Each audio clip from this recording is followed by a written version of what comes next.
Fly like a bullet, fast and free. I'm a rolling stone, come roll with me. Yeah. I keep on digging up danger. I keep on sitting in the chamber. I'll rip it up countrywide until the good Lord takes me. Baby, I was born to ride. Yeah. Her father was a professional rough-stock rodeo rider. Her mother, one of the first licensed women jockeys in America, and a leading winner among all of her peers. Her brother and sister are both accomplished horse people, her brother achieving in the race industry, both as a jockey and a trainer. Yet Donna Barton Brothers made up her mind early on that she was going to work in a profession far removed from horses. But then, as her mother states, she always knew Donna was bred and born to ride. So I was fortunate to grow up in a house where, my mother was she was one of the first half dozen women to be licensed as a jockey in 1969. And that year she won 72 races, which made her the leading female rider in the United States, and that was a distinction she held throughout her career. So she retired in 1984 after a career-ending spill. It was a 4-horse spill in Illinois. And it wasn't until 4 years later, 1988, that her wins record was finally surpassed. Patty Cooksey did it, and then 5 days later, Julie Crone did it, and then Julie Crone has held the wins record ever since then. But I'll say I was fortunate in that if my mother ever felt like she had experienced any sort of discrimination based on her gender, she never gave that a voice. She never one time complained that anybody had slighted her because she was a woman, that I couldn't get a mount on that horse because he won't ride girls. I think in my mother's mind, she felt like if somebody wasn't riding her on horses, it's because they didn't think she was good enough, not because she was a girl. And it was her lot in life to prove to them that not only was she good enough, but that she was better than whoever it was that they were riding. And so by 1970, my mother was the leading rider at Waterford Park. And so here these guys were who, 2 years ago, had never ridden with a woman. And now they've got a woman who's taken money out of their wallet, the way they see it, because she's winning races. And, the feelings were just different then. I mean, to them, she was taking food off of their table. So, again, if she ever considered it gender bias, she never gave it a voice. I never heard that. And so when I started riding, it was 1987, anytime I would hear people, especially women, say that there was any sort of a gender bias, I just really thought that they were whining. It just never occurred to me. And still, all the years that I rode, I never felt that way. I grew up feeling like I didn't want to be a jockey. And so when she would be in the jocks room, and she was the leading female rider in the United States. So there were people who would ask her for advice all the time, not just female riders, but other riders.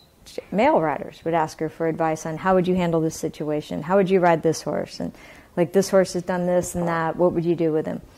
And I happened to be in the room for a number of those conversations, and I never thought I was paying attention.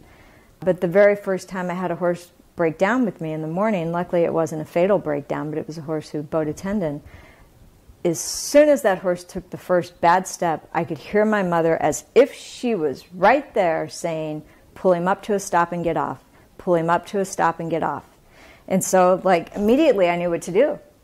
She was there telling me exactly what to do. And so I pulled him up to the stop, I got off, and I was like, wow, that was weird. And it happened several times. And so there was another time I was riding in Canterbury Park, and it was a 2-turn race, sober out race, and I had speed, and I was braking from the one-post position, and my horse really needed to have an uncontested lead to win. She wasn't the kind of horse who could be looked in the eye for a long time and relax. So if a horse looked her in the eye, she would just try to go faster. And so I knew that there were 2 other speed horses in the race, obviously to my outside because I was in the one-post position. And I thought, I don't know how I'm going to beat them, because how do I keep them from showing speed? I know what I have to do, but how do I keep them from doing anything differently, right? And I didn't want to get boxed down in there. And so once the gate opened, I heard her say, and it never occurred to me before that, I'm looking at the past performances, I'm studying the race, I'm talking to the trainer in the paddock, I'm thinking about this on the way to the gate. I'm in the gate, and it's never occurred to me how I'm going to handle this. The gate opens, and I hear my mother say, just because there's a turn doesn't mean you have to take a left. And as soon as I heard it, I was like, I forgot. That's right. So like now we're coming up to the turn, and the natural thing to do is to let your horse switch into the left lead and fall into the turn. But if you just hold them out for 2 more strides, then they take a sharp left, and you've just hung them out to dry.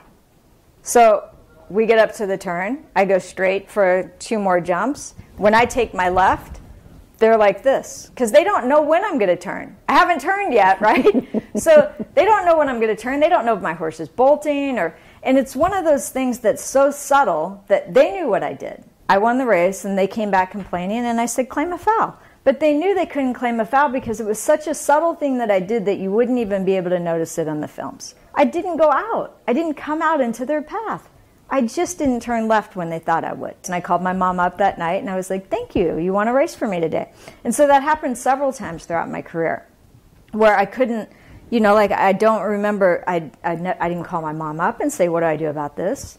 But I would hear her when I needed it. And there was a time when I called my brother up once, though, and he told me exactly what to do, and it worked. Because my brother was also a great rider, but I was riding a horse at Rockingham Park that had bolted in its last 3 races. And by bolted, I mean it got to the turn, and it didn't turn left. It just kept going straight.